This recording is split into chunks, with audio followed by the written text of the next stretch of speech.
All right, we're now recording. Good evening, this is Steady Merced. Today is Thursday, May 4th, 2017. This webinar is being recorded.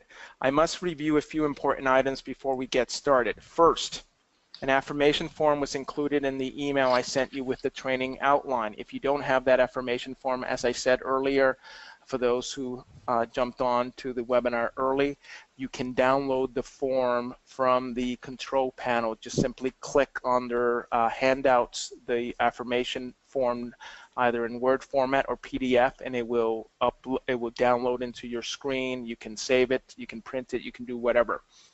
At various times throughout the webinar, there will be various codes displayed on the screen. These codes will come in the form of numbers, a combination of words, or both.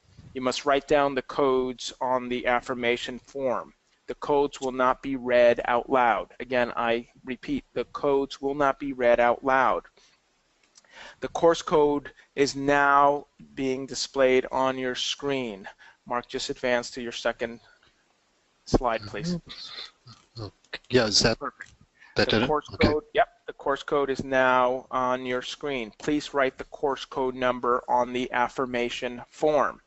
Submission of the affirmation form with the correct codes is required by the New York CLE Board and by NYSED for continued certification as a hearing officer. Please keep in mind that only IHOs who participate in the entire webinar session would meet the training requirement and are eligible for CLE units. CLE credit will not be awarded, and the training team cannot attest to your participation unless the codes submitted on the affirmation form are correct and you viewed the live program for the full 2 hours. Partial participation will not be accepted. GoToWebinar tracks the time a participant signed on and off to view the program. I must receive the affirmation form by no later than Friday, May 12th, 2017, a week from tomorrow. Again, that date is Friday, May 12th, 2017, a week from tomorrow. Affirmation forms received after this date will not be considered for CLE credit, and NYSED will be informed that you have not met the training requirement. Second, all participants will be muted throughout the duration of the webinar. It is our purpose today to answer as many questions and to receive as many comments as time allows. Should a question or comment come to mind during the presentation, we ask that you share either the question or comment using the control panel that popped up when you logged in to GoToWebinar. In that control panel, there's a question dialog box with the wording "Type questions" here. We will pause to take questions or comments throughout the 2 hours as time permits. Finally, as I indicated in my email attaching the webinar materials, at the conclusion of the broadcast, a window will pop up that will give you the option to submit feedback through GoToWebinar. Please take a minute or so to fill out the feedback form. If you don't have time to fill out that feedback form at the end of the webinar, you will get a reminder tomorrow vis-a-vis email, whether you fill that out tonight or you don't. You're going to get, everyone gets a reminder to provide feedback. If you do it tonight, then just ignore the email. If you haven't, it's just a gentle reminder to give us some feedback. With that, I'm going to turn it over to Mark Weber, who will be the lead trainer this evening. Mark, it's all yours. Well, great. Thank you a lot, Steady.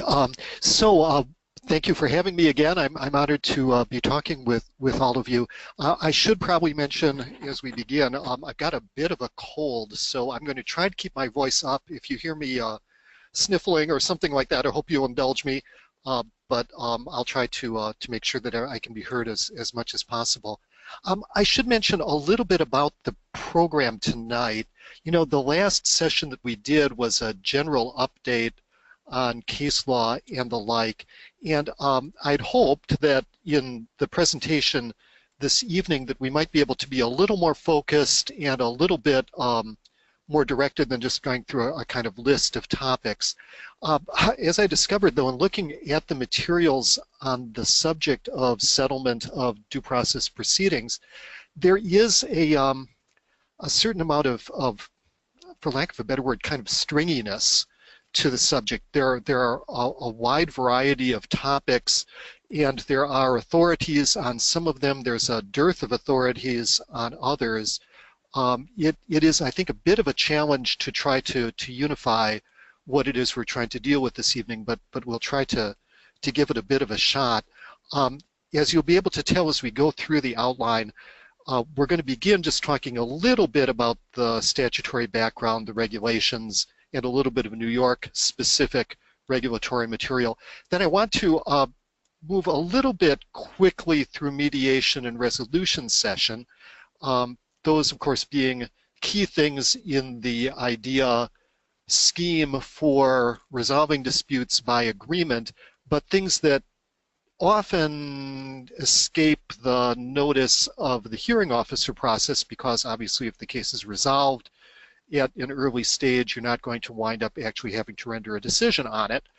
Nevertheless, I do think that there are some things that it's helpful to know about what courts have done in connection with mediation in the resolution session. I want to move from that into what I've termed private settlement, although there frankly is some overlap with settlements that are reached at mediation or resolution. But the things that seemed to come up that seemed most relevant to hearing officers were, first, whether there is a settlement to be had so that you could worry about what the effects might be on a given due process proceeding.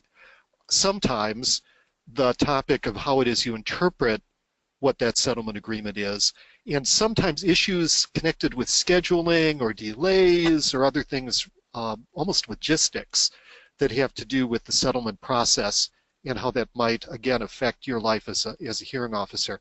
There are then a number of things that I think of as issues of law, almost. I don't know exactly what you'd call them, but things that, again, I want folks to be aware of, if you're not aware of them already. Their connection to what you're doing may not always be that obvious, but I think that there's enough of a connection that we'd want to spend some time on them. And those would be things such as mootness, how it is and when it is someone actually withdraws a hearing and what the consequences of that are, hearing request. A little bit about maintenance of placement, which somewhat surprisingly has had some relationship to settlement in a few recent cases. There's an ongoing topic of whether hearing officers have the ability to enforce settlements, and I think probably more directly affecting your lives than that may be the next topic, which is what, if any, preclusive effect a settlement might have. This, of course, might relate as well to the idea of mootness or whether a case has been disposed of as a result of a settlement proceeding. I did, before we end as well, also want to talk just a tiny bit. There have been a couple of cases having to do with settlements that charter schools have entered into and then have defaulted on. Whether those will wind up in front of hearing officers, I'm not really sure at this point, but it seemed to be enough of a trend that I wanted to flag it. And then just to the extent that people may not be aware of it already, there are some implications with regard to attorney's fees that at least will explain some behavior of litigants, I suspect, and so again might be useful to know about. So that's kind of the general outline of topics. I should mention as well that a little bit unlike what we did with the case law update, again, since there's a little bit of a shortage of cases that were directly applicable to some of these topics, I dug a little bit deeper than usual and not only looked for recent state review officer decisions, and you'll see some of those in the outline, as well as a somewhat larger number of out-of-state authority. And obviously you should take those for what they're worth. They may or may not be persuasive with respect to your decision making. I think that there's a general thought that the outline here is very much something that's the beginning of the research rather than the end of the research, so it's sometimes helpful to have an out-of-area case, even if you weren't going to rely on it, at least to have some sense of what the arguments are, how they develop, what might be persuasive, what might not. So moving directly from there, let's talk about the first topic, which is this business about the statutes and the regulations. And as I said, I'm not going to repeat at high volume what the various statutes and regulations say. Everybody, I think, probably knows that there are separate sections in IDEA about mediation and about the resolution session. There's also, I think probably everybody is familiar with the idea of the offer of settlement rule, that you can make an offer of settlement if you're the defendant in a due process proceeding or respondent, and if that's something that is not improved upon at hearing, there may be a limit on attorney's fees. I did want to make sure that just everybody has in front of them somewhere the stay put provision and where that's located. And then finally, and this is where things I think get a little more complex, and where again, if you haven't done work of this type previously, you might not necessarily be aware of it. There, of course, are some provisions in the New York regulations that do relate to settlement agreements and that are, frankly, somewhat unique with regard to settlement and how that works. So I thought that it was important to make sure that you have those available to you.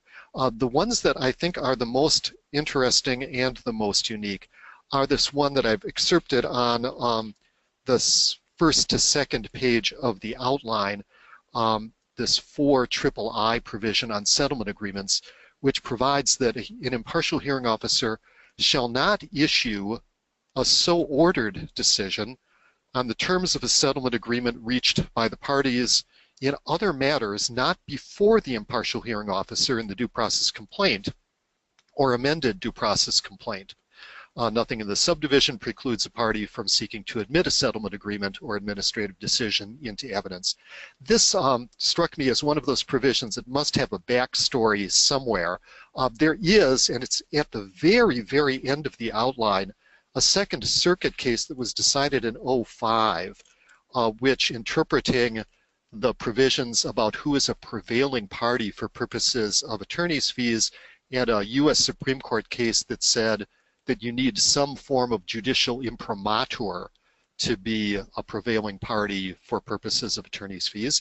This AR case that's actually on page 15 of the outline does say that fees may be awarded when a hearing officer placed the words "so ordered" on a settlement agreement. And I suspect that that may have had some connection with the provision in the New York reg that we have in front of us.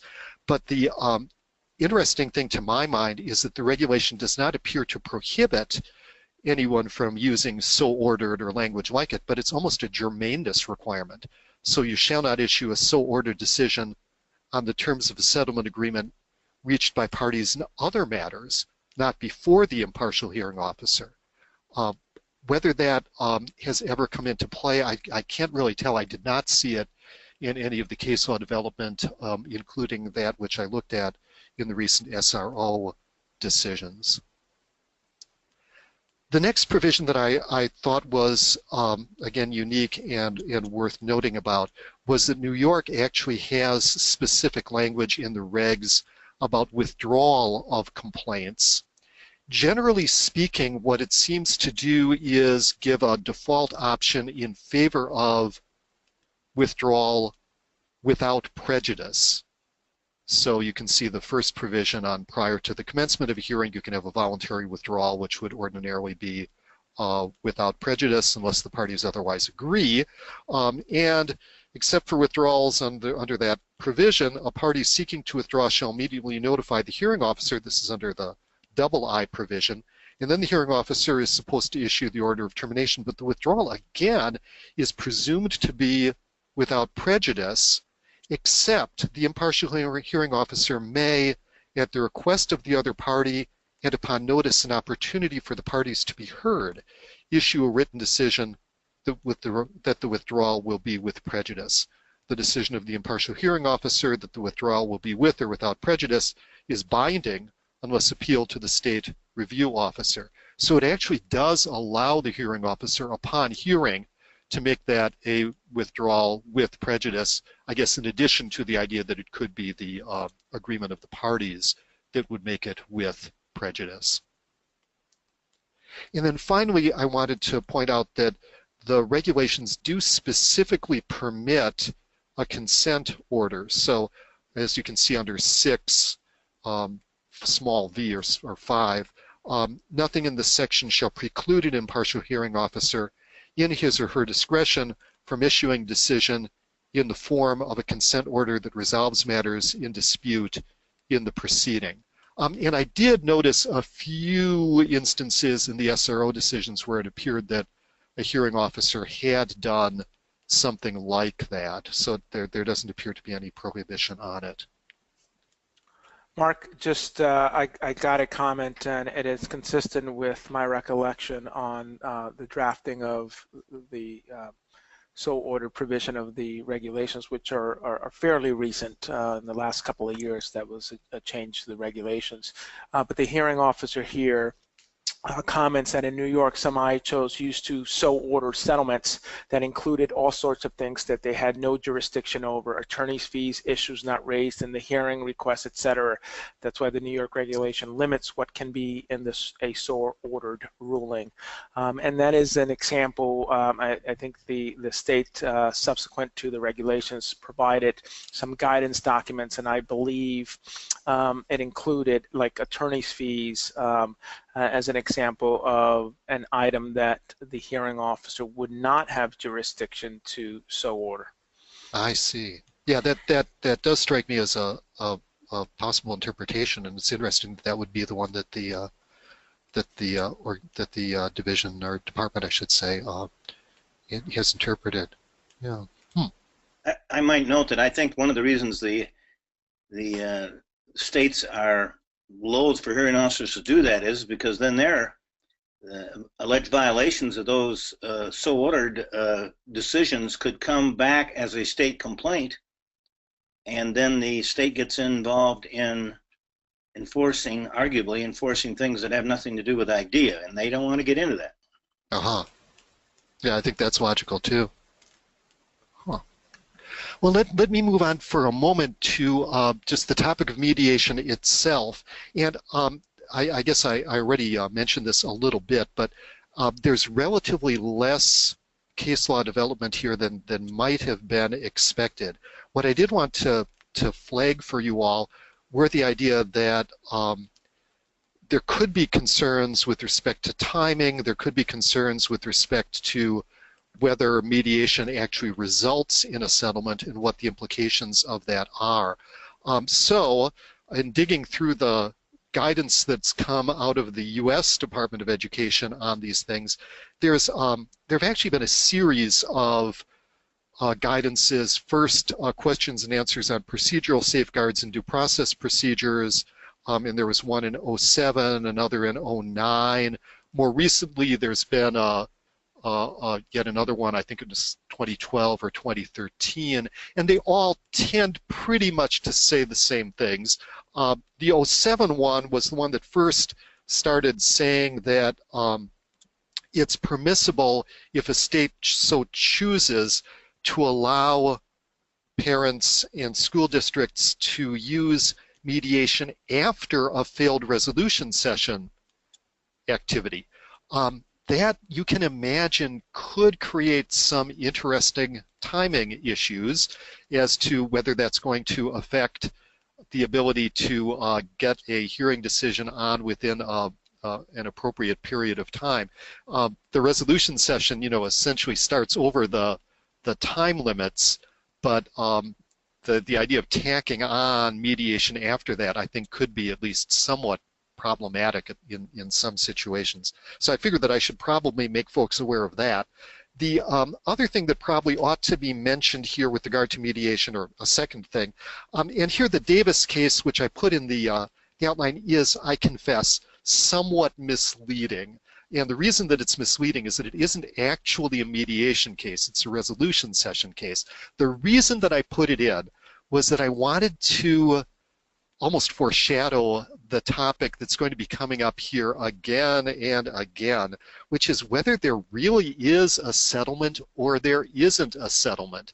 And in particular, the Davis case is one that articulates the idea that unless there is an absolute agreed upon yes, both parties say the same thing type settlement, then there is no settlement, and you're needing to resolve the issues at hearing. And if you don't do that, then it will be a case that will bounce back to you as the hearing officer. As we'll discover, that is by no means a uniformly held position.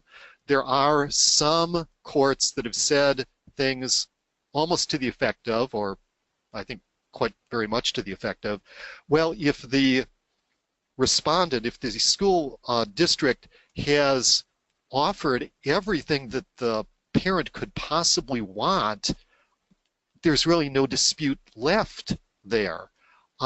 As we'll discover, there are some potential difficulties with that under kind of standard mootness doctrine, but it's a position that is not without its support. So I thought that I would begin with the Davis case, just taking one position on that topic and making folks aware of it. One other thing that does, of course, come up frequently with regard to mediation, and we'll mention it again as we move through the outline, is the mediation provision does say in, I guess it's 1415E2G, that discussions that occur during the mediation process are to be confidential and may not be used as evidence in any subsequent due process hearing or civil proceeding. And part of the issues that have come up with regard to that as well, does that extend to the resolution session as well? To which the answer appears to be no, from what the authorities that I've been able to find out have said. The other thing that I think does come up is, so if the discussions are confidential, does that mean that the agreement is confidential? And actually, Lynn had raised this question in the materials that I'd put together, so I was doing a little bit of additional digging beyond what is in the written materials that you have.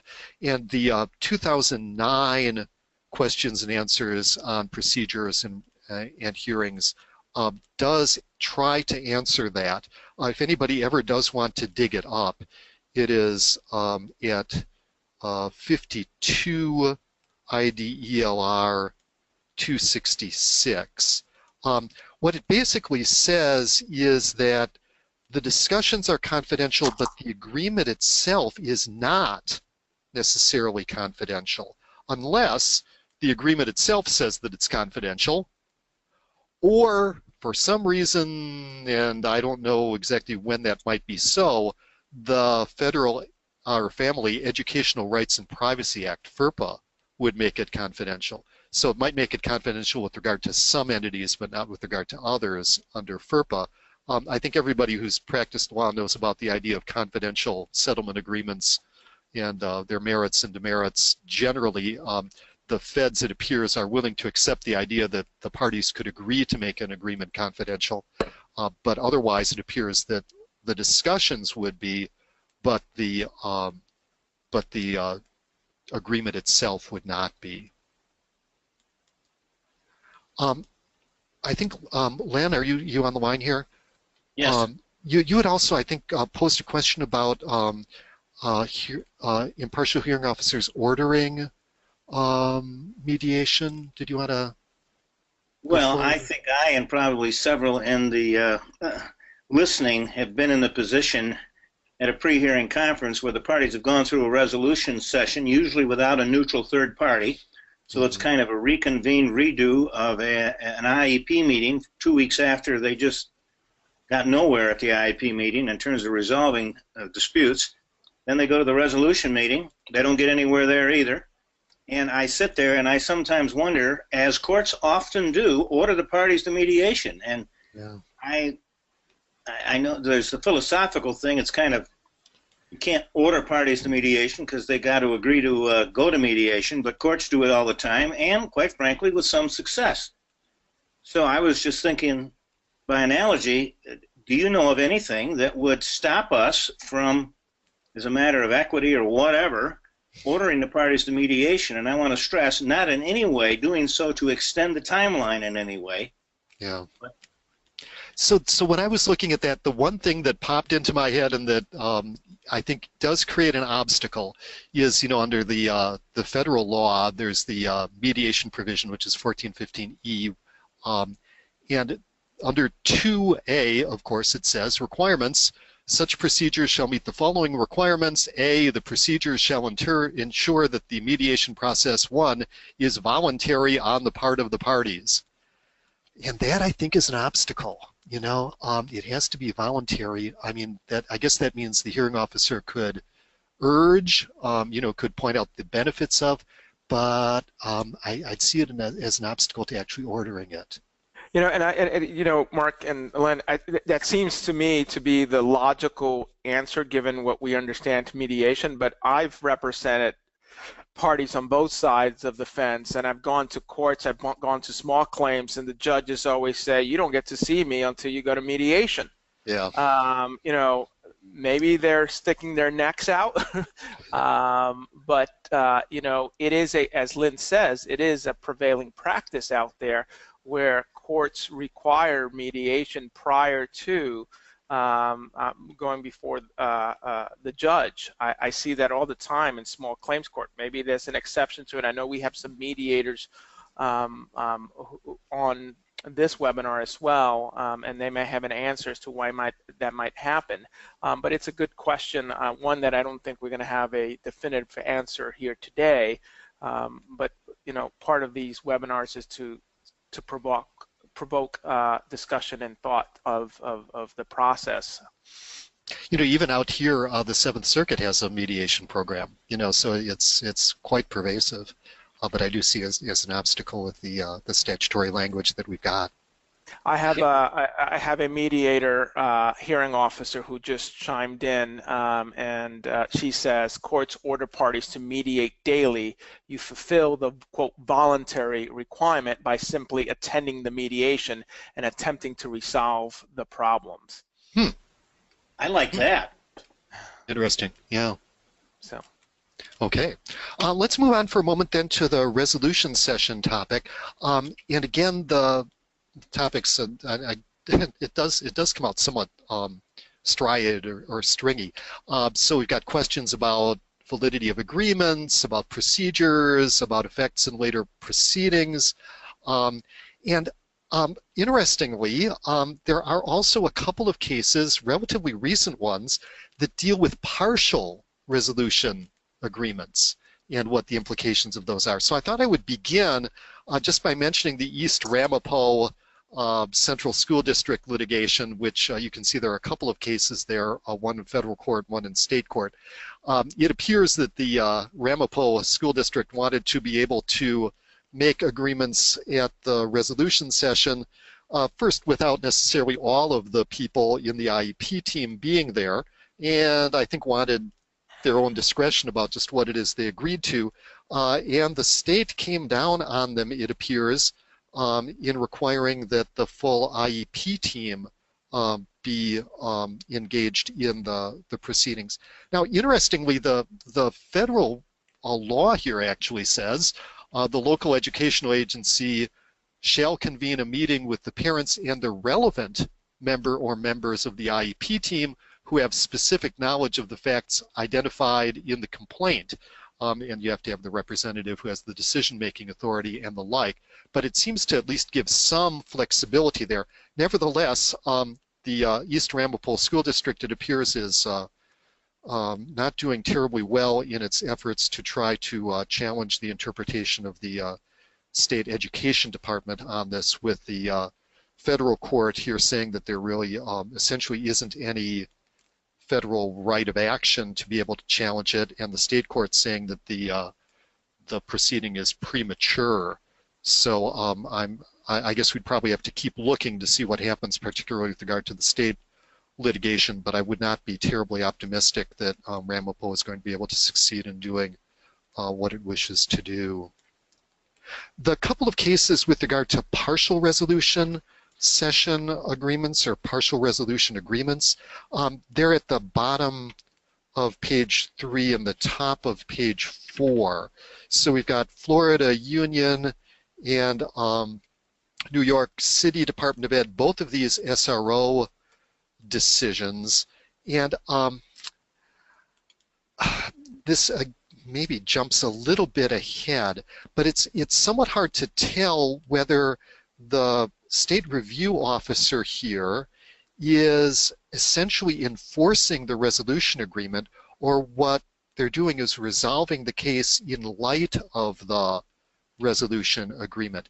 And if you do have a case that may implicate this, you may need to look in some detail at these cases if you believe that they would be authority with regard to your decision making.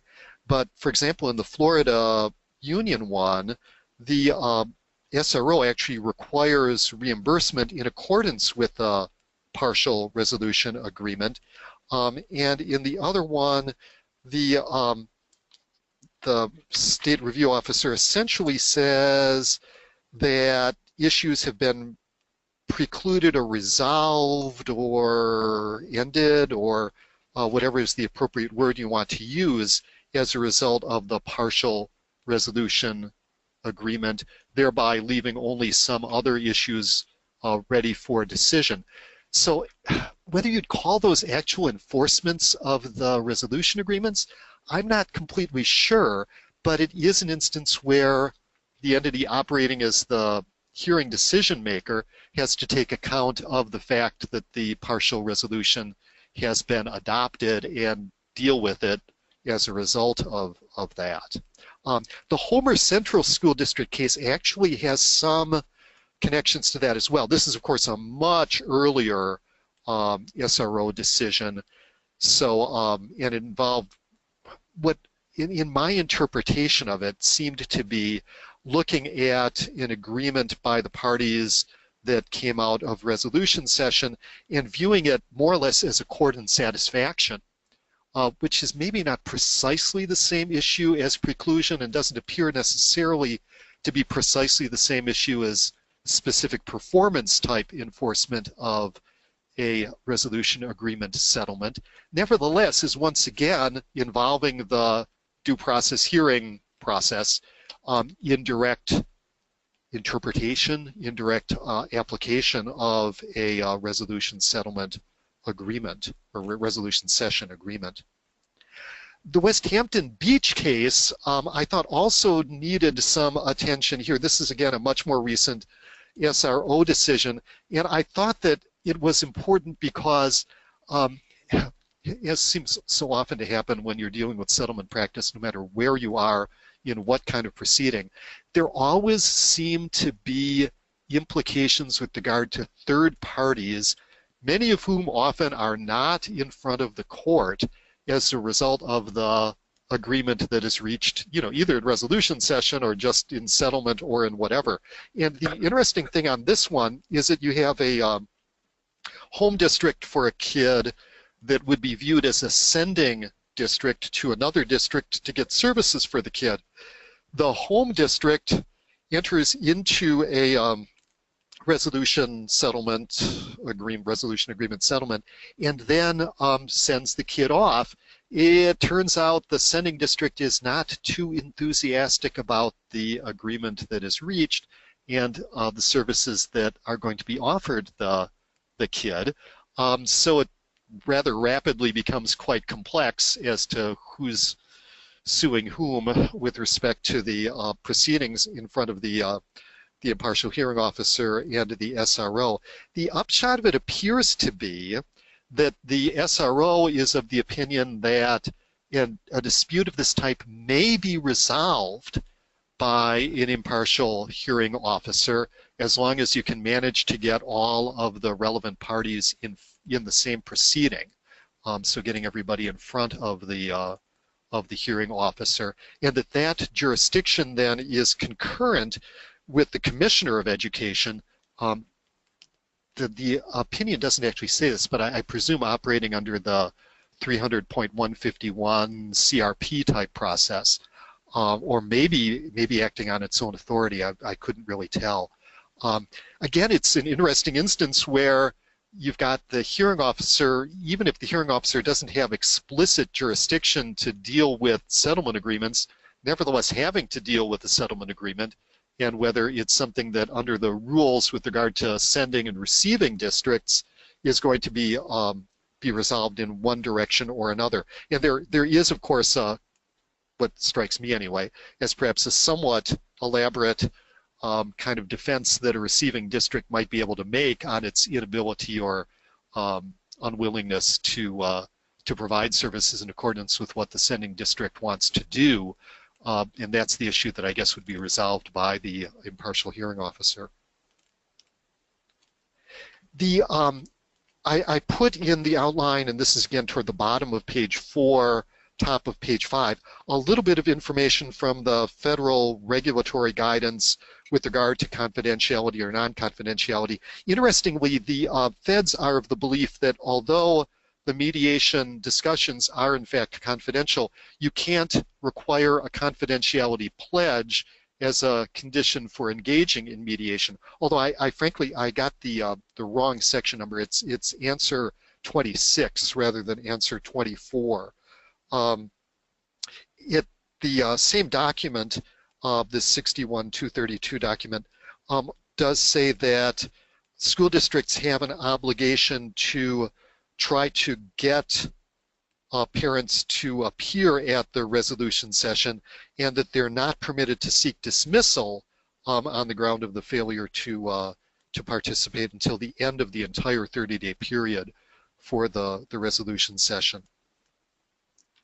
And then finally, we have this sort of series of letters, and there's a little bit of a one thing after another aspect to them as well. But to go over them with a little bit of detail, the Cohen letter repeats this idea that although mediation discussions are confidential, that's not applicable to resolution agreements. You know, the interesting thing on that, to my mind, is, well, okay, the federal law provision may not require that, but what about the general exclusion in evidentiary rules saying that settlement discussions are not admissible statements and actions made in settlement? It's under Rule 408 in the federal. There are provisions in other state evidence codes. Occasionally you'll see a hearing officer or court saying, yeah, we can get this information in because it isn't really a statement made in furtherance of settlement. But it would strike me that much of what would be going on in a resolution settlement or resolution session would in fact be things that could be subject to Rule 408 or whatever its state law analog would be. I suppose the agreement itself would not necessarily be, or perhaps if there's an issue about whether there is an agreement or not, that might be something that would not be the actual discussions in furtherance of, and so might be able to come in. But I think that is an open issue that the Cohen letter doesn't really address. The Savitt letter, you know, is mostly about recording of IEP meetings, but does have this tagline at the end saying that the same guidance that OSEP has provided regarding, so it shows you how anachronistic this is, even though it's 2014, tape recording of an IEP team meeting will apply to resolution meetings. So a state can prohibit but may permit the recording of resolution session agreements or resolution session meetings, and if the parent needs it in order to communicate, so if the parent, say, has a communication disability or perhaps some forms of psychological disability that's such that their ability to participate would be compromised if they were unable to record, then they have to permit recording. And you know, there could be some interesting issues on that, because if you've actually got the recording out there, unless an exclusion like the no inclusion of discussions of settlement were to come into play, you can imagine the statements from that session coming back to haunt the participants. The other kinds of things that are interesting in the letters, the Casey letter, you know, says that the school district has to be open to discussing all of the issues of the complaint, and can't merely say, oh, we'll convene an IEP meeting about that. I'm not sure how enforceable that is or what it is a parent would do to try to enforce that under the circumstances. But it's interesting that the Department of Ed has come out with that interpretation. The Walker and the Ige letters essentially permit telephone participation in the resolution session, at least if that's the only way in which the parent can participate. And in fact, the Ige letter, I think, could be read to say that the school district has to permit telephone participation, again, if the parent has a good cause to do so. Irby stresses the idea, again, that settlement is still voluntary, that you can refuse to agree. And the Baglin letter is emphasizing, I guess we had mentioned it with regard to the mediation, but with regard to resolution sessions as well, that you cannot condition participation on confidentiality agreements. So that's what I wanted to say about resolution session in general, and it does cover a pretty wide variety of things, and it kind of leads us up to the next thing. Code number 2 is on your screen. Please write code number 2 on your affirmation form on the under the spot for code number 2. Well, I'll leave that up there for a few minutes, and while I have a lot of comments on the resolution session developments, Mark, I'll read some of them. Okay. One had to do with the East Ramapo School District, and the hearing officer wanted to just alert everyone that they have a variety of unique circumstances as a result of the diverse makeup of the community and some very egregious administrators that bent many rules. They have been sanctioned and are now reviewed 24/7 by a state monitor as a result. In terms of references to the state review officer, this hearing officer wanted to remind everyone that the state review officer decisions is not binding authority in New York State. The specific language in the regulations to that effect. Obviously, they can be used for guidance. Obviously, all decisions at the first tier are appealed to the Office of State Review, and therefore just being aware of how the state review officer is looking at cases is worth some consideration, but explicitly in New York State, those decisions are not binding on the hearing officers or anywhere else. There's a comment that came in kind of a couple of parts because of typos, but I'll read the initial and then we'll clean up the typos. The West Hampton Beach was not about resolution agreements as much as trying to figure out who has authority under education law, and I think it's 2045. Yes, 2045. I'm just skipping between comments because the typos were being cleaned up. Nothing else other than, according to this hearing officer, no one wanted to hear the case, and it seems that someone they're trying to resolve who should hear the case and who and no one, including I guess the commissioner, did not want to hear the case. Just skipping along here, just cleaning this up. A hearing officer who also serves as a mediator referenced New York State Article 21A and said that it applies to confidentiality of mediation agreements, including special education agreements. And said also that 21A speaks to the parties can disclose the discussion in a mediation session. Mediators cannot. And again, as you said, the agreement is not confidential. Finally, we have it's common practice in New York City for the district to seek to continue a resolution discussions after the period ends.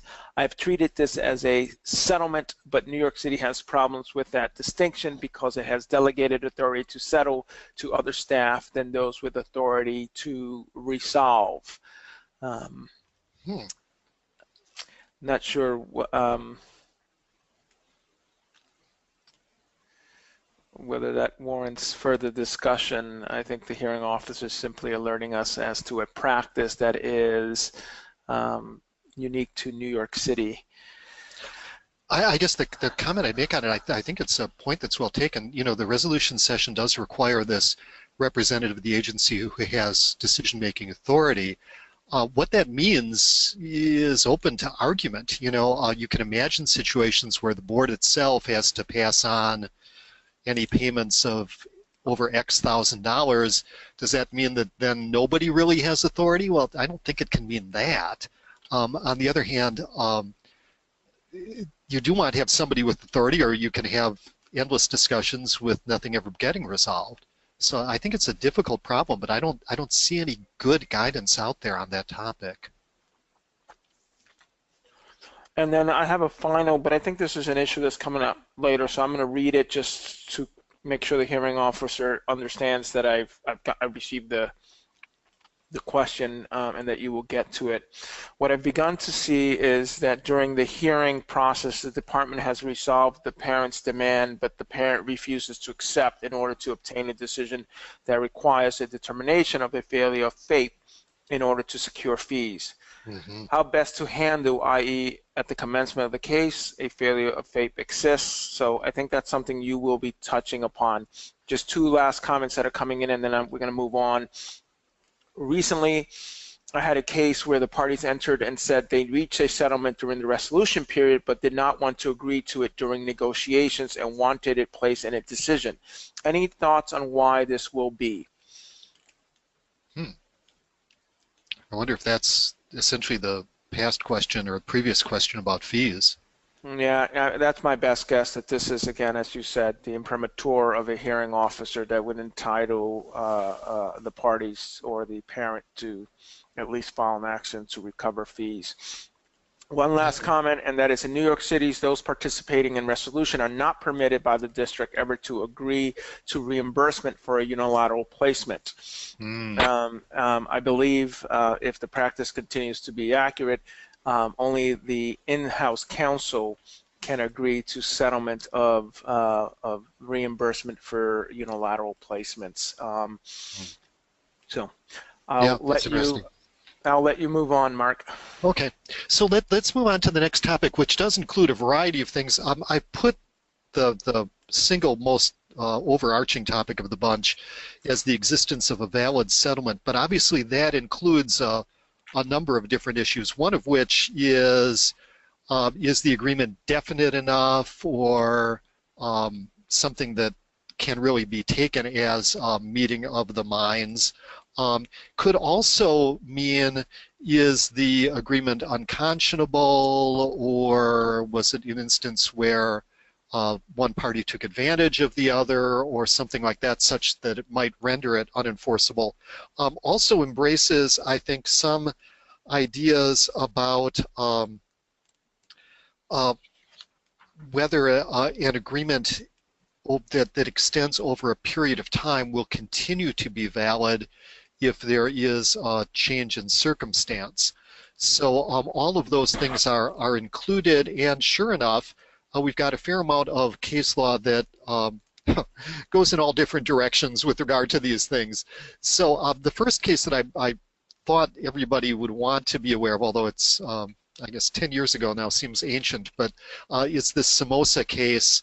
The district court in that one invalidated or refused to follow a settlement agreement, saying that it wasn't sufficiently clear, that it referred to pending litigation that wasn't actually pending, that it wasn't explained adequately to a parent who was pro se, and at the upshot of that, maintained the placement of the kid in further proceedings and it entered an injunction on it. The Second Circuit reverses, but not on that topic. It reverses on statute of limitations grounds.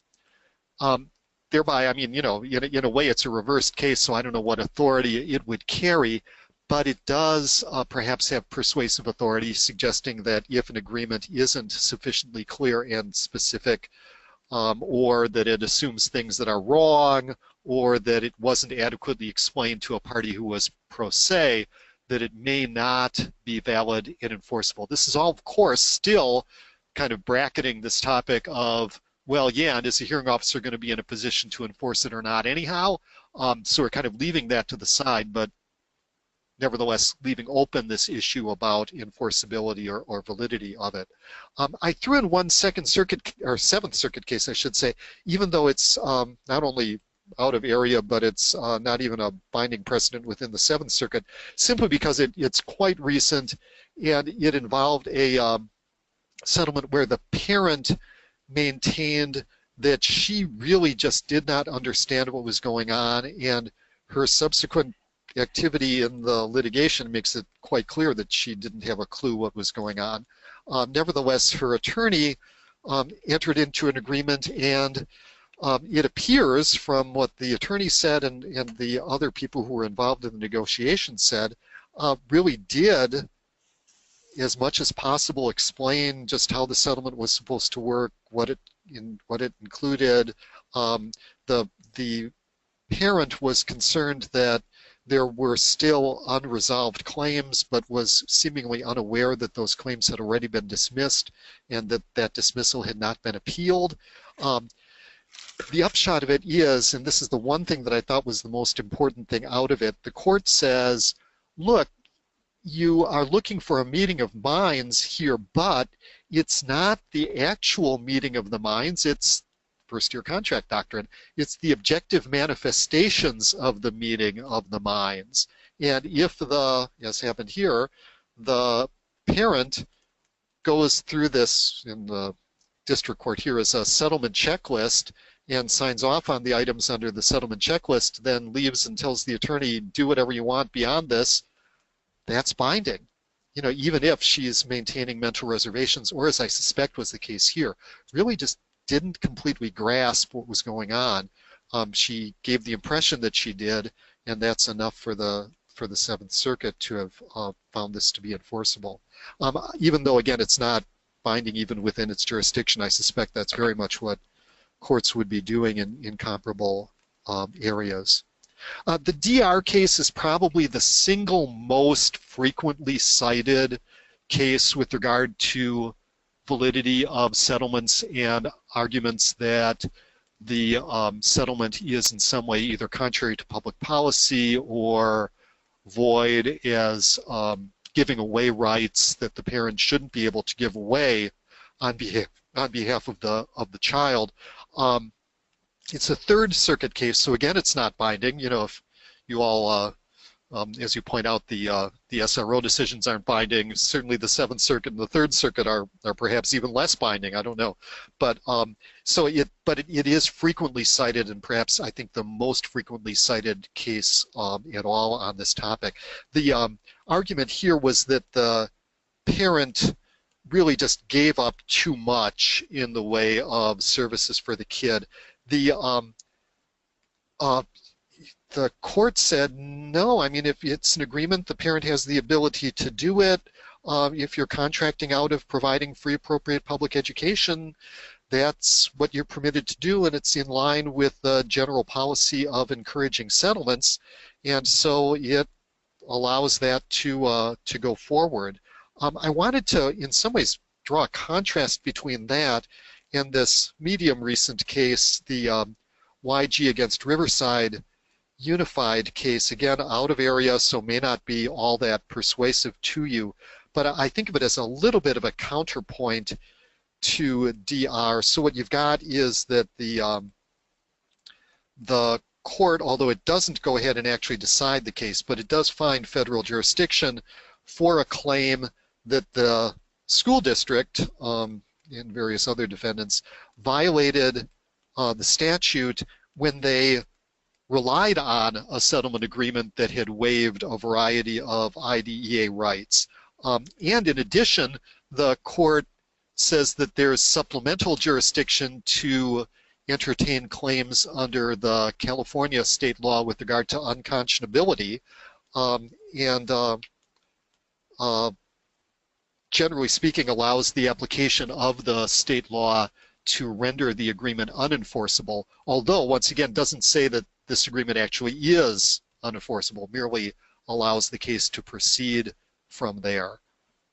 Certainly you could argue that if there's an ongoing effect to a settlement and that the parties didn't anticipate some change in circumstance, that there might be an implied exception to the agreement or a reason that the agreement would not be given continuing effect. I mean, even under, say, the federal rules of civil procedure, you can reopen a consent decree on the ground that the law has changed in an unanticipated way, or it's otherwise not equitable to continue to enforce the decision, even if it is a decision reached by agreement. So the idea that the settlement agreement will always be ironclad, I think, is not necessarily correct. But certainly the DR case is an instance where the court makes quite clear that the policy strongly is in favor of enforcement of settlement agreements, and you got the 1YG case as a little bit of a counterpoint to it.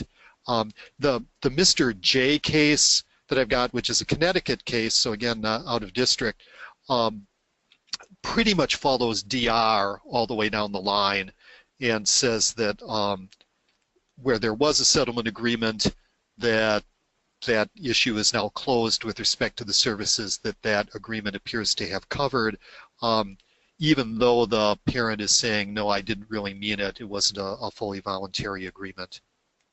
And then finally, I've got this AS case. The hearing officer in that one said the agreement was not valid. It's really, in some ways, a comedy of errors type case. The school district sent an agreement to the parent's lawyer. The parent's lawyer thought that it was something that the parent's lawyer was going to mark up as kind of a counteroffer. But once the lawyer for the school district got that back, they somehow didn't reread it. And so they just signed off on it and had the school district board approve the thing. Interestingly, the court here says the agreement is the agreement is the agreement. You know, even though the school district is saying, no, we made a mistake here. We should have read the thing after it got back from the other lawyer. But the court said, well, you entered into the agreement, you made the manifestation that you had the agreement. If you didn't read it, that's your own problem. There wasn't any effort to commit fraud, and so it's a valid agreement that should be enforced. It's interesting, I think, and maybe a reason that I thought that the case is worthwhile, even though it's again out of district, is that in the other instances where the court has upheld the agreement, it seemed to be that it was being upheld against a parent who wanted to get out of the agreement. Here, you actually have an instance where it's being upheld against a school district that wanted to get out of the agreement. I threw in a few cases, although again they're not local, about interpretation of the settlement. This kind of moves on to the next slide. One of them is a quite fairly recent one out of the Ninth Circuit, and basically just interprets an agreement to cover requests for independent evaluations. The South Kingston case I thought I would include in partly because I'd seen it in more than one of the SRO cases and thought, well, if the SRO is relying on out-of-district authority for this purpose, perhaps it's worthwhile calling attention to the impartial hearing officers as well. And again, it's an interpretation with regard to whether evaluations are covered or are not. It actually reads them in such a way as to say that the evaluations have been waived, or the idea of further evaluations has been waived by the nature of the agreement that was adopted. And then finally, this Michelle K case, I thought was an interesting one, because the court is willing to accept the idea that the parent may make a settlement dealing with reimbursement for the kid who is about to turn 18. Even though you could maybe imagine the kid coming back and saying that, no, since I'm this close to adulthood, I might be able to come back as an adult and try to avoid that agreement. But the court instead, in Massachusetts here, seemed to say, no, the agreement is the agreement, but go back and look to see what it actually agreed to. So look to see what the interpretation ought to be. And then I did want to mention at least one case, because it was the only one that I could come up with. And again, it's an SRO case, so take it for what you believe it is worth. The SRO basically complains that the hearing officer didn't properly document extensions of time that the hearing officer gave to permit ongoing settlement discussions. I mean, it ultimately said that that didn't affect the outcome of the case, but to the extent that I think hearing officers probably want to avoid getting criticized by the SROs, obviously it makes sense to try to document as well as humanly possible the grounds on which an extension is being made. So that's what I picked out for what I think of as just generally as private settlement development, so things having to do with things like interpretation and delay and the like. The next topic, and moving on to the next slide. Mark, can we pause here for a minute, just because I'm getting questions about the other topics, and I don't want to move too far ahead. It'll confuse people. So let me just read some comments and some questions, and we can move on. There's only two. Okay. Although a parent may be cited by social services for educational or medical neglect, a settlement agreement with a district can wind up being a defense of the parent in a family court neglect action. That's intriguing. I guess I don't have enough experience to be able to comment on that. I don't know whether Eddie or Lynn, you'd want to comment on that? Other than having heard that it has been used and as a defense, I don't have any personal experience, whether representing one side or the other or as a hearing officer, but I have heard what the hearing officer has mentioned. I think that's one reason why typically we always strongly recommend hearing officers not, by saying so ordered, they don't mean to approve the settlement or put their stamp of approval on it in terms of it's best for the kid or in the best interest of the child or whatever. Mm-hmm.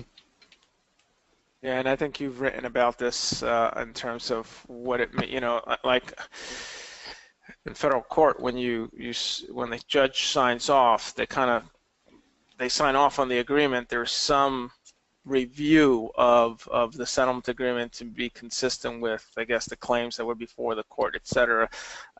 It doesn't happen in IDEA, and that topic has always interested me, and I believe that's a subject of an article that you've written in the past, but I could be mistaken, Mark. Yeah, no, so I put at the end of the outline the way you can get that free of charge, which is by that SSRN website.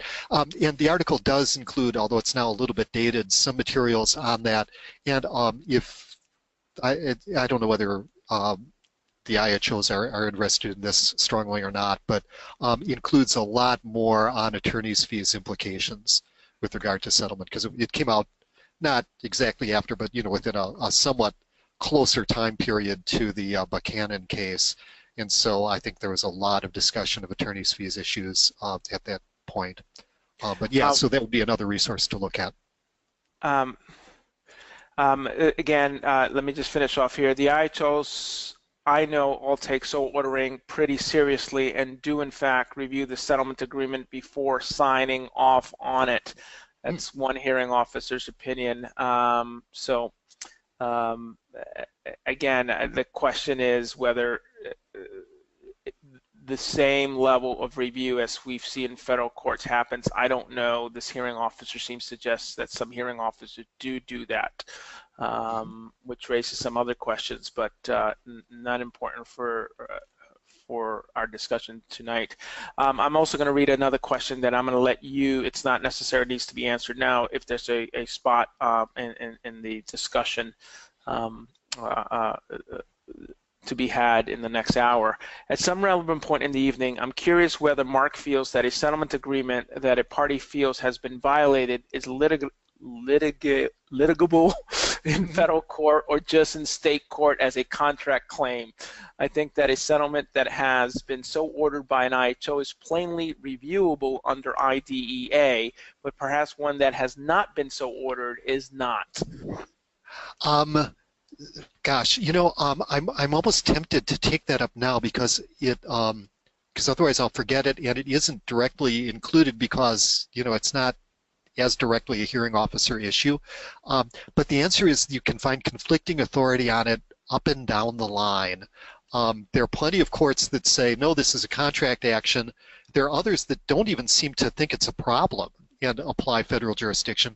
There was a recent case out of the district court here in Chicago, Smith against Meeks, where the court goes through a very elaborate and quite scholarly discussion of the topic of what in federal courts, topic that I'll be teaching again in spring, is often referred to as embedded issues of federal law within a state law cause of action, and ultimately concludes that there is federal jurisdiction based under that theory.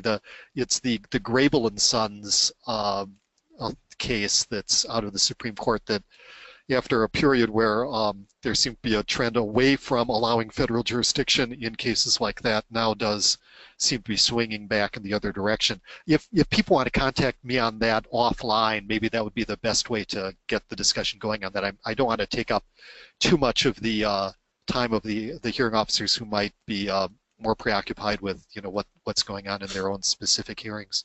But it's a great question and an interesting one. Thank you. So let's talk for a moment about mootness.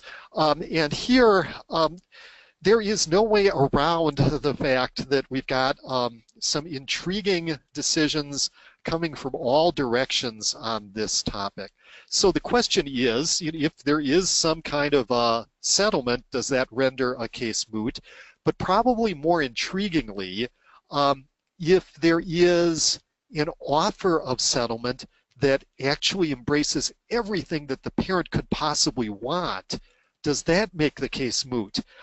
And there are tea leaves here all over the place, and maybe a few things that are more definite than tea leaves, but I'm not sure there are things that are more definite that all move in the same direction, really making my metaphor as mixed up as humanly possible. Anyway, so the one authority that, I think we mentioned this back when we were doing the case law update for the last webinar, that I thought people for sure would want to be aware of if they weren't aware of it already, is the Campbell-Ewald against Gomez case. Justice Ginsburg wearing her civil procedure teacher hat. It's an uncertified class action looking for penalties under the unwanted texts law. Obviously, it doesn't make sense to pursue the case not as a class action, but as a class action, it could be huge amounts of damages. The defendant, not surprisingly, offers the entirety of the treble damages that the particular claimant could possibly recover, and says, look, now that I've offered that, the case is moot. And Ginsburg, kind of doing textbook civil procedure, says, no, it's not. Unless you've actually got an agreement, it is not moot. The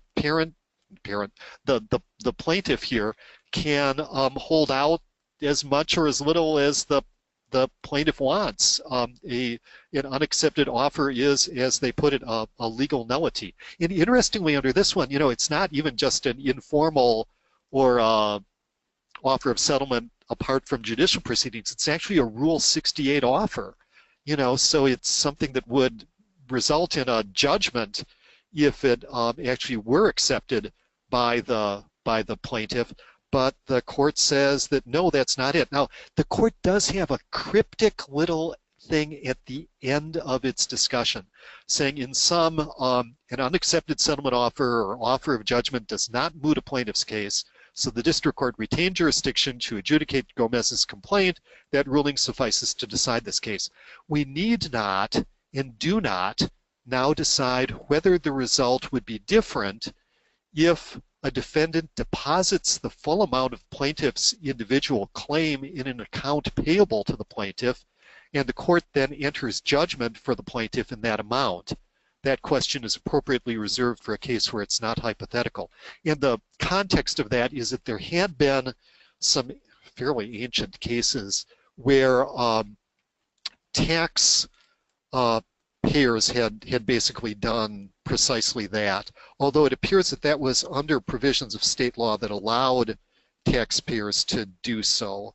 And so it's not really clear whether that goes to mootness or even to federal law at all. There also, of course, is this interesting issue of, so does federal law apply with regard to mootness, or does state law apply with regard to mootness? Now, in most instances, federal law has always been thought of as being tougher on justiciability than state law. A state, as in Massachusetts or Alaska, can render advisory opinions if they wish to, just the federal courts can't.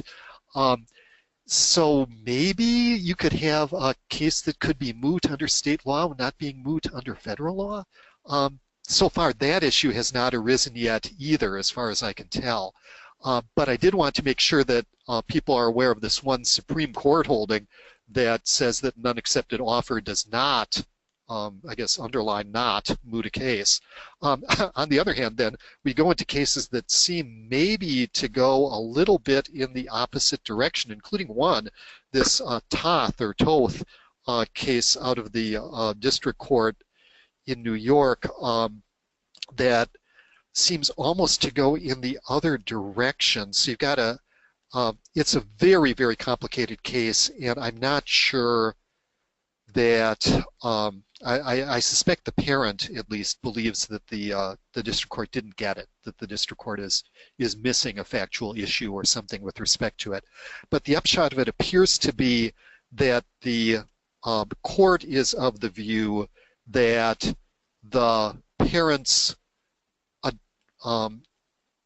negotiations at resolution session and various other things that were going on during the course of the litigation that led to the school district providing a variety of compensatory services and a bunch of ongoing services, that fulfilled whatever it is would have been the obligation of the school district towards the kid, and so therefore effectively mooted the case. So it isn't really, I think, at least the way the court viewed it, an instance of an unaccepted offer mooting the case. It's rather an instance of the delivery of the services leaving nothing further to be remedied.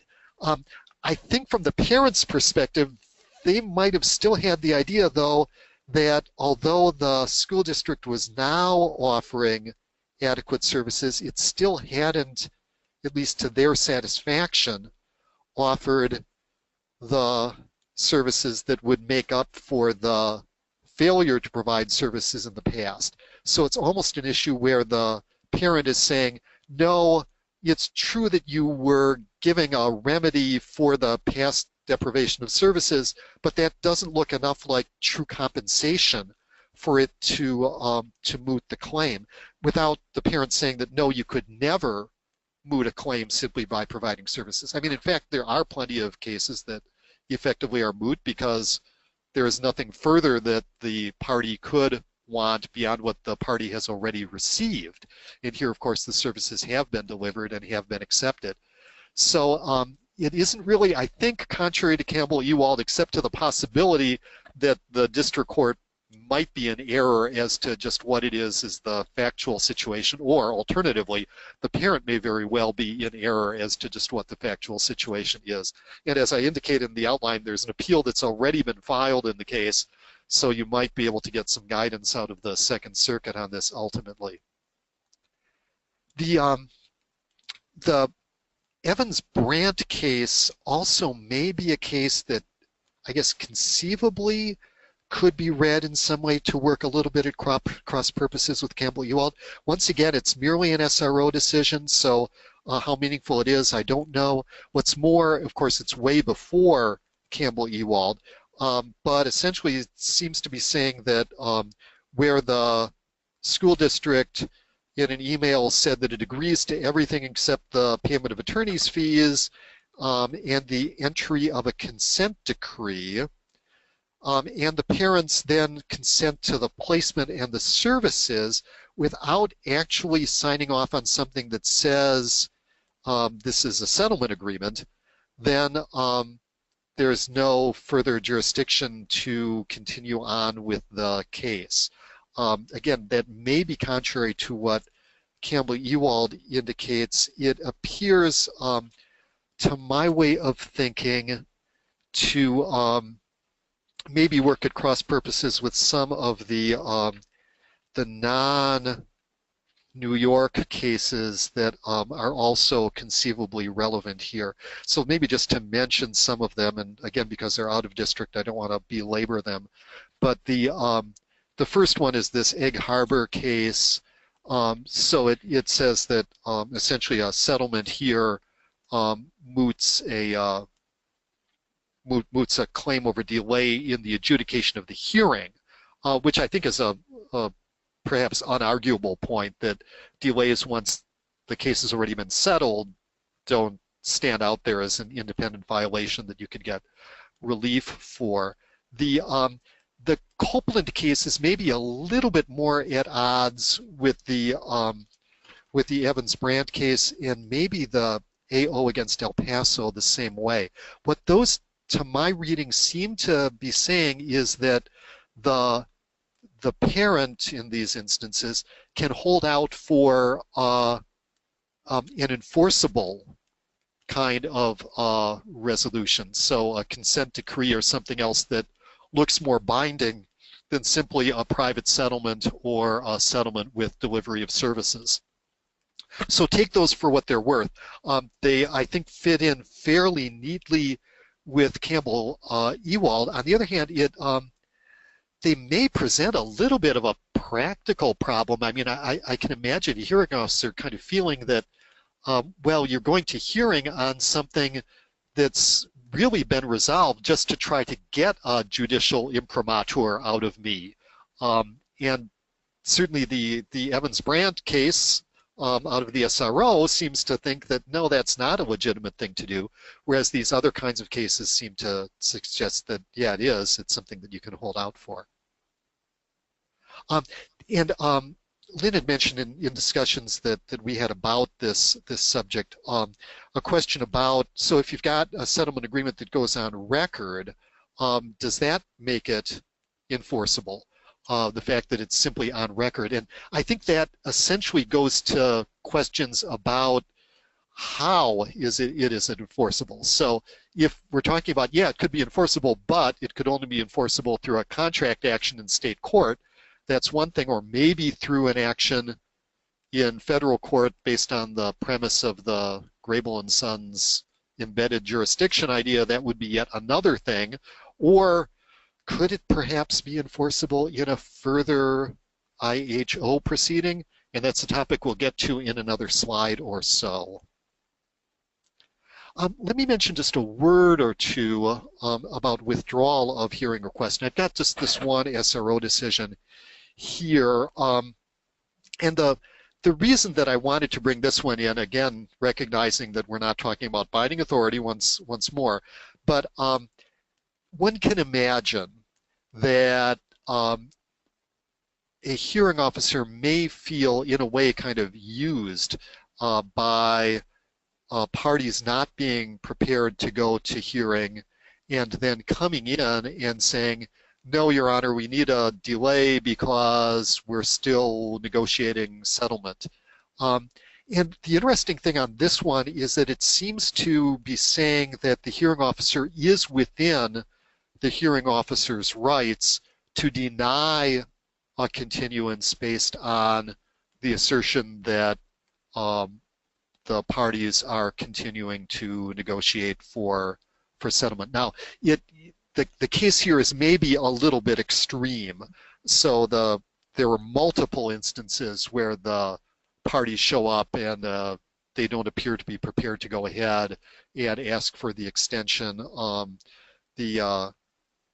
In this instance, it was actually the parent who kept asking for the extension, and it's a little unclear to me from the decision what the posture of the defendant was in the case. But the SRO essentially holds that if at some point the hearing officer does put their foot down and say, no, we're going to go to hearing, that isn't coercing a settlement or in some way invalidating what the hearing officer is permitted to do. So I thought that was a helpful thing to know about from the SRO. We're on to the next. I'll turn this back to you. Yep, thanks. Code number 3 is now on your screen. Please write code number 3 down on the affirmation form. While that is up, I will read the 2 comments, actually 1 comment and 1 question. Let me just go back to make sure that. And I guess in response to why a parent may want to proceed to hearing, the hearing officer here says, and sometimes parents want to be heard and just want the school to apologize formally. So though the district might have put everything on the table, this hearing officer provides an alternative explanation. And in our experience, as Lynn can also attest to, sometimes they want to call out the district. They want to have their chance to be heard. They want to, they want that apology. So that's it's a good observation. Yeah. And another hearing officer, in addressing the question of what if the district does offer all that the parent requested, but insist in moving forward with the hearing. And the question the hearing officer poses is it an equity factor if the district offers a full settlement and the parent refuses to settle? Oh, huh. Oh, gosh, I'm not sure I could give an opinion on that. Lynn, did you want to weigh in on that, or just Eddie? I don't know. Well, certainly, I mean, one could view that as unreasonably prolonging the proceeding, but I'd like to go back a minute. The big difference between the Campbell case and the U.S. Supreme Court, in my view, is that I don't think you can apply that to the IDEA scheme, because in a court proceeding, the court has jurisdiction to deal with all the issues in dispute, including attorney's fees. But in the IDEA scheme, we don't. And we all know the game playing that goes on in terms of all the issues that we do have jurisdiction to deal with without attorney's fees. So if you take and you get an offer by the district on everything we have jurisdiction on, and you enter a consent decree on just that, I realize that then you've stuck your foot in the bucket with regard to Buchanan in terms of attorney's fees, but the extent of those attorney's fees would be in the jurisdiction of the court, not you. But there, in fact, is a consent there, it seems to me, between the district, who I guess must be held responsible or knowledgeable to the fact that when they consented to everything the parent wanted, that's going to stick their foot in the bucket with regard to potentially having to pay some attorney's fees. So I see the two schemes as being different, and I think that may be why these cases, as you indicated at the outset, Mark, kind of go all over the place, because I think some courts appreciate that, but others don't. So that I think that's a good analysis. The kicker about Buchanan itself, of course, is that that was an instance where the state legislature adopted legislation that was essentially what the plaintiffs wanted out of the court decree. And so it did effectively moot the case, and the court said, well, heck, there's legislation there. So it's as good as anything else in resolving the potential claim. It's true in that instance that you could imagine, I suppose, the plaintiff saying, no, we're still not going to settle. But the court would, I think, under those circumstances, say that it's moot. And I think that that supports what you're suggesting, particularly in an instance where you've got an adjudicator that has limited jurisdiction. And that kind of then does reinforce what that SRO decision is, the Evans-Brandt decision. But it's a little different because I noticed in the hypothetical that, Lynn, that you gave, you did say agrees to a consent order, which of course would then be the key thing with regard to the attorney's fees, and appears to be the key thing that Copeland and the AO against El Paso case seem to say would still leave the case live, that the parent could hold out for something that is more enforceable than a simple agreement and a withdrawal of the hearing request.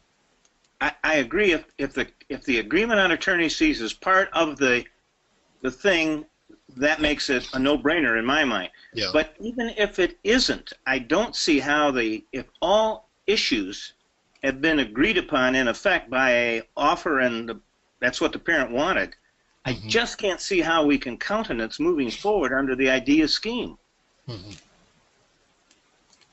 Yeah. Dave Studi, did you want to weigh in on that as well? Or? I don't want to weigh in on it because I have some questions from hearing officers as well and comments, and I do want to give them an opportunity. And understanding that we have some limited time, we have about 33 minutes left. So let me read the comments and then the two questions.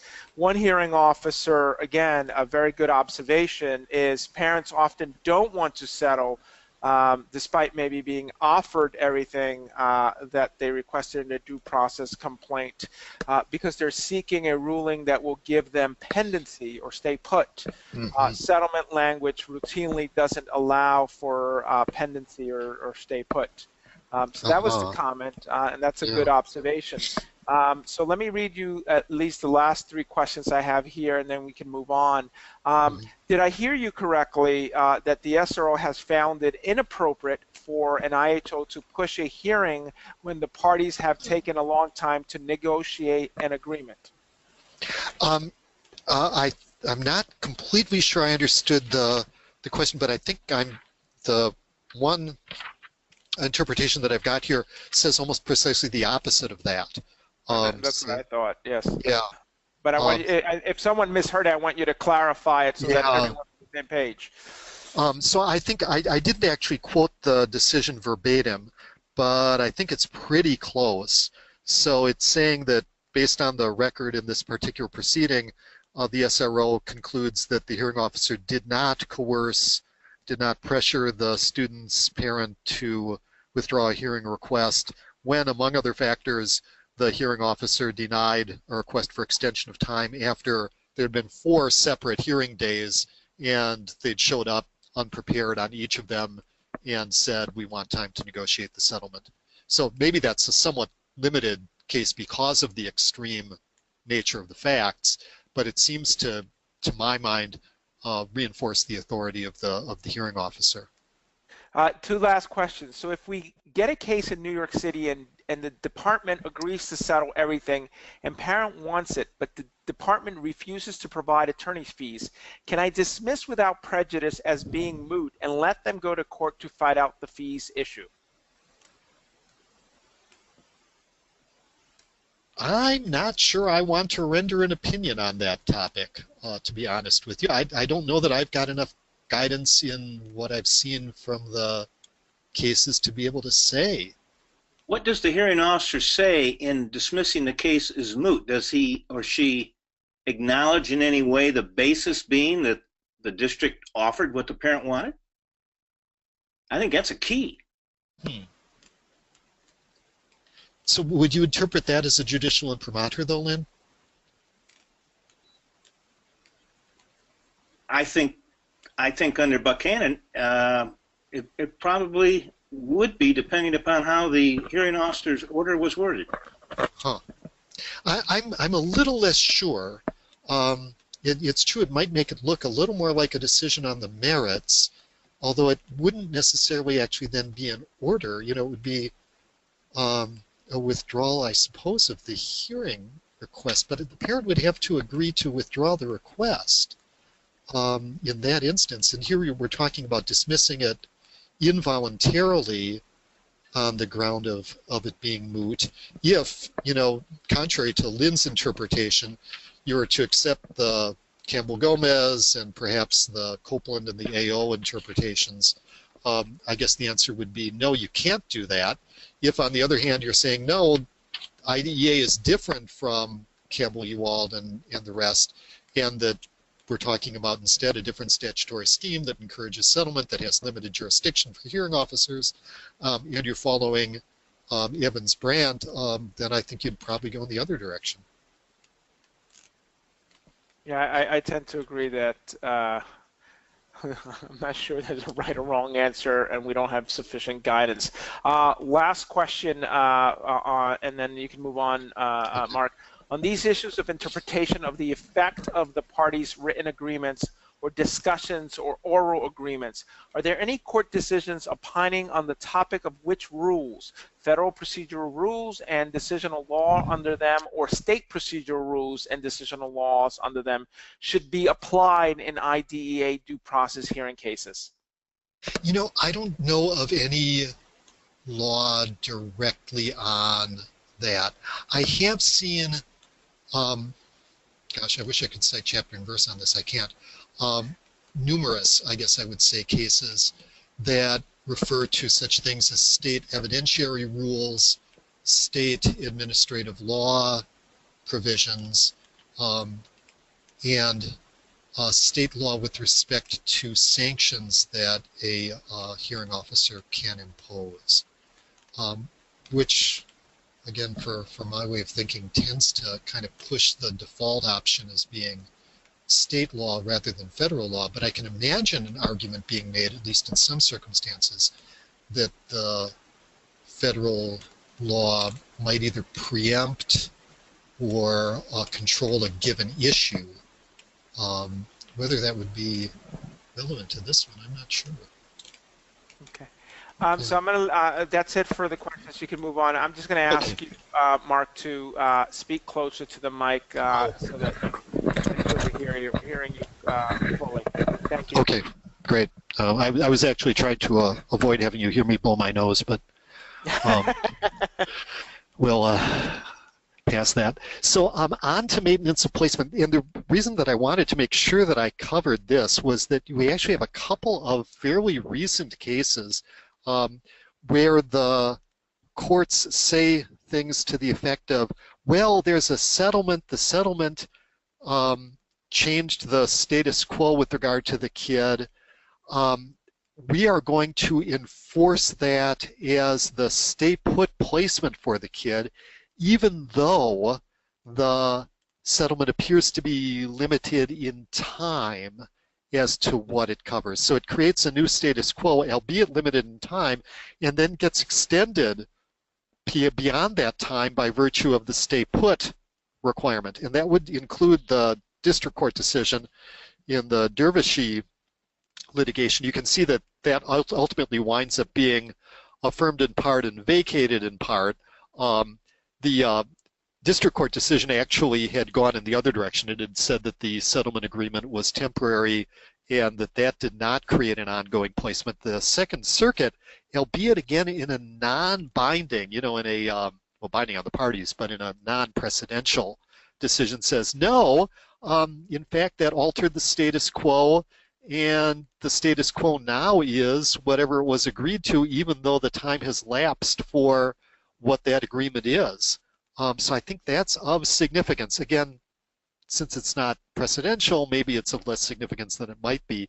The Doe against East Lyme case is ever so slightly different. So here you have a temporary IEP that's developed, and the court is willing to accept the idea that the temporary IEP is creating a new status quo that has to be enforced.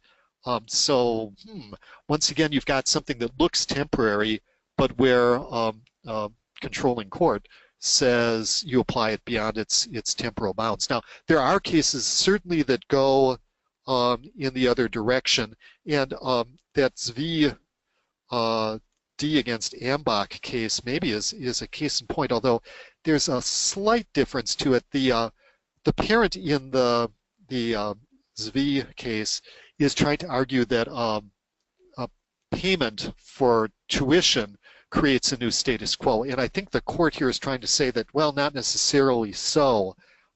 You can't say that that mere fact of payment necessarily is an endorsement of a particular placement, although I could certainly see that argument going in the other direction.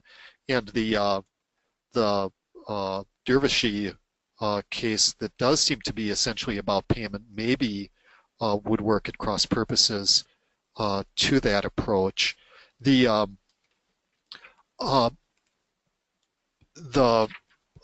LL case seems to, in this instance, not accept a reimbursement agreement or reimbursement settlement here as creating a new status quo. So that certainly would be authority in the other direction.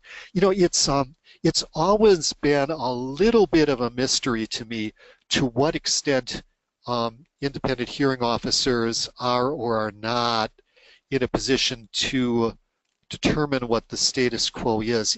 It's certainly common here in Illinois for the hearing officer to be asked for essentially a declaration as to what the status quo is with regard to stay put.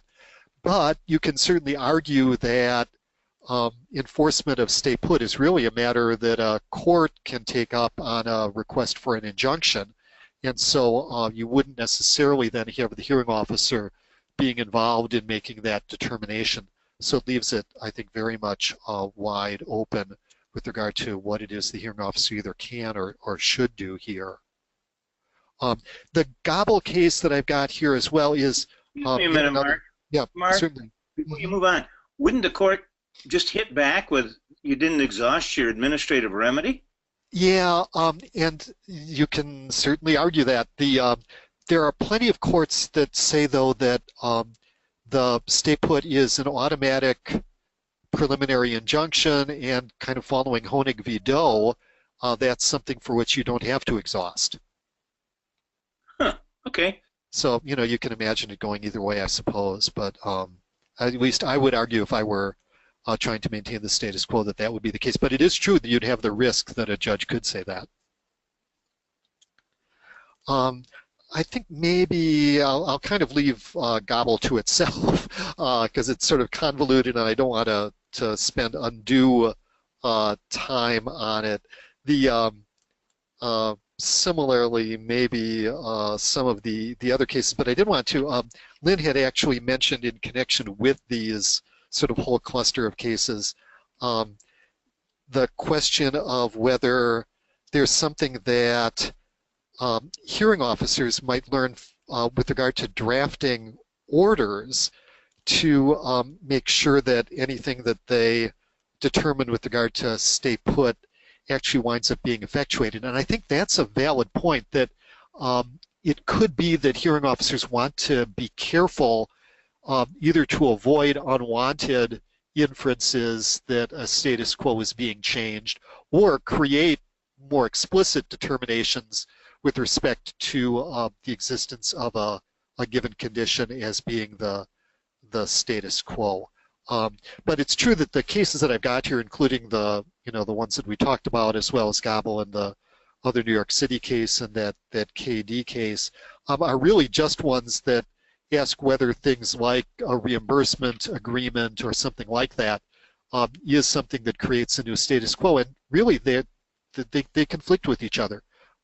It's often the job of us law professors to try to find unique ways of trying to reconcile every case known to humanity. But in fact, a lot of them just can't be reconciled. And there may be some divergences of views on any number of these matters. And speaking of which, that does kind of take up the next topic, which is whether hearing officers have enforcement powers or not. I did include just one case because I found a relatively recent New York district court case that, in line with the comment that had come up earlier in the discussion, says that there's no federal jurisdiction to enforce a settlement agreement, period. It's a state court case for enforcement of contract, and that's it. I'm not sure how you pronounce it, Honier, perhaps, school district against SV. The HC against Colton Pierrepoint also seems to emphasize the idea that the hearing officer doesn't have any authority to enforce a settlement agreement, and seems to state that in no uncertain terms, although I guess we have to point out, first, it's not precedential, and second, the fact that you're not enforcing it doesn't mean that you might not have to still deal with it. So as we kind of suggested earlier on, it might still be the job of the hearing officer to determine what issues are still live in the proceeding, given that there has been a settlement with regard to some issues or some claims. It may still be a question of whether there is mootness as a result of an agreement or the failure to come to an agreement about the provision of services or something like that. The SRO, for what the SRO's opinions are worth, also seems to say that the IHO lacks jurisdiction to enforce the settlement. And the Dryden case I thought was particularly interesting in that regard because, you can imagine that court or an administrative entity would say, no, there's no authority to specifically enforce a settlement agreement to require somebody to do something or place a kid in a given place. But what about if the enforcement of the settlement agreement merely entails the reinstatement of a hearing request? And the SRO seems to be of the opinion that no, it doesn't. And it's a relatively recent case, but again, for what it's worth, is simply the opinion of the SRO on that proposition. All of this kind of leads up to the Shaw opinion from OSEP, from OSEP, which is a general interpretation that says, and I've actually got it quoted here because it seemed like the most economical way to do it, neither the Act, the IDEA, nor the final regulations specifically address the authority of hearing officers to review or approve settlement agreements. Also, unlike settlement agreements reached through mediation or resolution processes that provide for review in federal court, IDEA doesn't specifically address enforcement by hearing officers of settlement agreements reached privately by the parties. What they seem to be suggesting is that the state adopt clear rules as to what the hearing officer's authority or lack of authority is, but to be frank with you, I don't know of any states that have actually done that. Maybe there are some, and Lynn or Dave Steady, you might be more aware of that than I would be. The feds also say here that such rules must have general application and may not be limited to proceedings involving children with disabilities and their parents, which I think is quite cryptic. I don't know exactly what that limit means, and whether that would be a problem or not. It does, the interpretation does go on to say that you can use the CRP process, and so that would be yet another avenue that could be there to enforce settlements, I suppose, but doesn't really help you terribly much beyond that.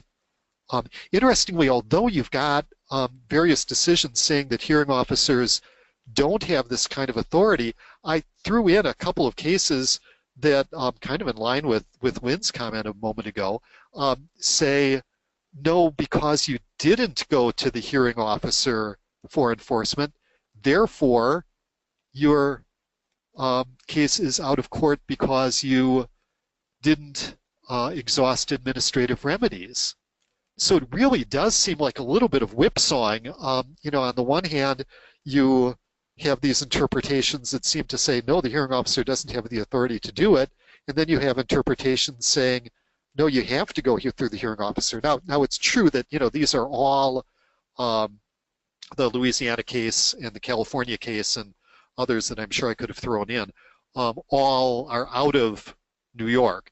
So maybe you'd want to exercise a more than hefty amount of skepticism as to whether they ought to be applicable in a situation where the hearing officer does not have jurisdiction. And again, it may not be something that the hearing officer would actually wind up opining on, because these are really instances where the court is being asked to enforce a settlement agreement and is sending the thing back to the hearing officer and dismissing the case because the hearing officer hasn't been invoked. But it does, I think, put the hearing officer who then is faced with a due process hearing request that says enforce the settlement in a little bit of an awkward position, because you might very well think, well, gosh, there is some risk that if I don't actually do something here, that the court is ultimately going to, number one, just require another level of litigation by sending the thing back to me, and not incidentally requiring that the thing does come back to me. So I'm not sure that I've got a good solution for that, but I did want you to at least be aware that there are these things that could probably be viewed as conflicts with the approach that might be taken here. The idea that there might be kind of concurrent jurisdiction between a court and the hearing officer, I think, is another possibility. But again, the Second Circuit stuff at least doesn't seem to contemplate that. Mark, I think it's interesting that we as hearing officers have the clear authority to remedy alleged violations of an IEP, which, despite all the semantical stuff that OSEP and districts want to talk about, it basically is, in effect, a contract. So we do have jurisdiction on that, but as these cases can't quite figure out, we don't have jurisdiction on a settlement agreement or alleged violation of a settlement agreement, which very well may, for the most part, be a resolution of the very IEP that's in dispute. Valid point. I think everybody's probably at some point or another been exposed to that article from Carl Llewellyn on how it is you deal with a lazy judge. You know, you always tell the judge about ways that the judge can avoid more work for him or herself by making a decision in my favor. And I almost feel sometimes that's the case with some of these exhaustion decisions that come up out of district courts. It's almost like this is a way to avoid having to make a decision, and I've got so much else going on in my docket, and I just want to somehow send this case away. It might be meritorious.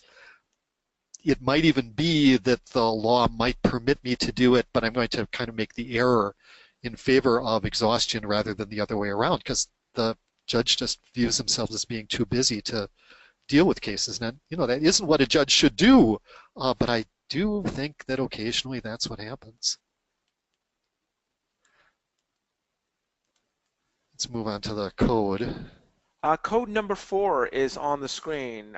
Please write code number 4 on the screen. And I just have actually just one comment, and came in parts, but seems to be consistent, or at least agreeing with Lynn, which is, it's a good thing. I said sometimes. You see, Lynn, sometimes people do agree with you. The hearing off. The hearing officer. Lynn doesn't always agree with Lynn, but that's another issue. The hearing officer says that so ordering also may have relevance with respect to enforcement. It potentially converts an enforcement issue into a basis for a new denial of faith claim. That is, once so ordered, it becomes the student's placement, as Lynn is saying. We have jurisdiction over IPs and by extension placements generally. Yeah, that's a persuasive idea, I think. All right, code number 4 is on the screen. Because we have limited time, I'm gonna, Mark, you can move on. Thank you. Okay, so I don't have that much left really. I've got a fair amount of verbiage here, but the material is somewhat limited. So I did want to include the Frutiger case because that seems to be one in which you've got a preclusion issue that a settlement agreement presents. Most of the preclusion issues that I've been seeing recently have been more along the lines of, so does a decision on a Section 504 claim preclude an IDEA claim or the other way around, or does a decision with respect to a kid's entitlement for services in a given year operate as some form of collateral estoppel with regard to future years. It seems to be relatively rare that you see settlement agreements being used in the same kind of fashion, but there's really no reason that they couldn't be, to the extent that either you could view the settlement agreement as being something embodied in an enforceable order, which I think you would need to actually have a claims preclusion effect under conventional doctrine, or the resolution of a specific factual type topic, which would be something that you would need for collateral estoppel. Since a resolution agreement or a settlement of some other sort is relatively unlikely to actually be the decision on a specific factual issue, I'm inclined to think that collateral estoppel ideas are probably going to be less prevalent in instances like this, but it certainly would be a possibility. And you can see in this Frutiger case that there actually was an instance where the court does rely on collateral estoppel kinds of ideas. Once again, folks should probably know often the terminology that's being used is collateral estoppel equivalent to issue preclusion, and res judicata being equivalent to claims preclusion, with claims preclusion being the idea that even claims that were not brought but that could have been brought out of, say, either a given cause of action or a given set of facts are being precluded by the decision of a court or other decision maker with regard to that case. And there is an interesting issue. If you view in general IDEA claims as being ones that apply only to a given year, you would think that there wouldn't then be any particular claims preclusion effect that would carry over to an additional year. I think that there may, however, be effectively a collateral estoppel or an issue preclusion matter, for which you could certainly argue that circumstances have changed so you shouldn't apply, but where that would be a possible issue. I did want to throw in, and I kind of telegraphed this at the very beginning of the session, this idea about charter schools. It seems maybe to be limited to Philadelphia, but I don't think it is, where charter schools enter into settlement agreements. Typically it's instances where the charter school is its own LEA, so they haven't got a parent school district that's actually entering into the agreement, but the charter school itself is the school district. And that then, after entering into that agreement, the charter school goes out of operation and so doesn't follow through on the agreement. The parent is, needless to say, a little bit irate and says, I was owed this, in this instance, Charlene, $18,000 for an educational trust fund, which they had agreed to, and said that not only is that, but if the school went out of operation, it would suddenly become due and they'd have to pay off on it. But you can imagine, once the school is out of operation, there aren't any assets to try to recover against. And the district court in Eastern District of Pennsylvania either is acting quite consistently with itself, but based on rather challenging levels of distinction, or maybe is adopting different views. So with Charlene, the parent then goes ahead and sues the state educational agency saying, look, you're the guarantor of free appropriate public education, therefore you're the guarantor of this settlement. And the court doesn't actually say that, well, they are the guarantor, but it doesn't dismiss the case either. So it certainly opens up that possibility. On the other hand, in the Olivia case, the court seems to go in the opposite direction and says that the state is dismissed, that they weren't guaranteeing that. Now, the Charlene case actually comes later, and rather than engage in kind of a full frontal attack on Olivia B, says, well, Olivia B is a little different. That's where an instance of the kid was actually currently getting free appropriate public education, and so it's kind of a case that goes back in time, whereas here we're talking about an ongoing failure to provide free appropriate public education combined with this compensatory education claim. But gosh, it seems to me like an awfully thin distinction. And so I think there might actually be a contradiction at work here. I guess I did want to, we've only got, I think, 4 minutes left, and there may be another question or two, so I want to leave at least a moment or two for that. But just in case you've been mystified through the entire 2 hours as to our various discussions about the attorney's fees implications of things, so I thought I would throw in, so you've got it, the Buchanan case and what it talks about. And again, it's not an IDEA case. It's not a case involving a settlement.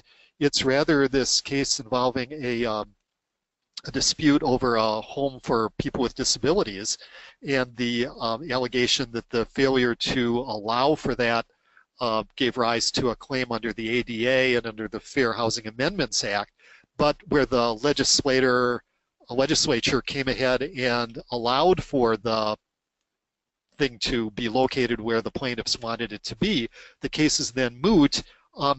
It had been quite well-established law under circumstances like that. In fact, as a litigator, I did get fees under this circumstance, that you could get fees as long as you could show that your litigation was a catalyst for the action that mooted the case. And the Supreme Court said in no uncertain terms that no, that's not going to be the rule. If it ever was, it's not now. And so then we've got all of these various cases that have come down on whether there's a judicial imprimatur or not. And so I did include the one from 05 saying that the word so ordered appeared to do that. If you slap the word consent decree on a decision or on an order, that appears to do it as well. Beyond that, it can be a real challenge, I think, to determine whether there is or is not. And I do have a number of collected cases as of 2010 on precisely that topic that are in that article that's mentioned at the tail end of the presentation. So that's I think pretty much what I have for that. And I know we've only got a couple of minutes left, so I wanted to turn it back to Dave Steady. Code number 5 is on your screen. Please write code number 5 down on your affirmation form. There weren't much comments on those last slides other than one hearing officer says that, in you mentioning preclusion and collateral estoppel and res judicata, that these are 3 of the least understood doctrines among practicing attorneys and really worth about a half hour or more someday generally for us to really understand them and understand what the analysis should be. The same would be true with mootness and justiciability. And again, the hearing officer pushing for a refresher course on these concepts because they do come up in IDA hearings, and attorneys, as this IHO says, almost never use them properly. With that, folks, I'd like to thank you. This is the last of the 3 webinars. This is it for the spring. We hope that you have a wonderful spring, a wonderful summer. We will reconvene in the fall. As you know, the dates for the on-site trainings are set. October 16th, we're going to be in Albany at the Desmond Hotel, and on October 26th, we return to New York City at the SUNY Global Center. So we look forward to your participation then. You will get information from me in September regarding that.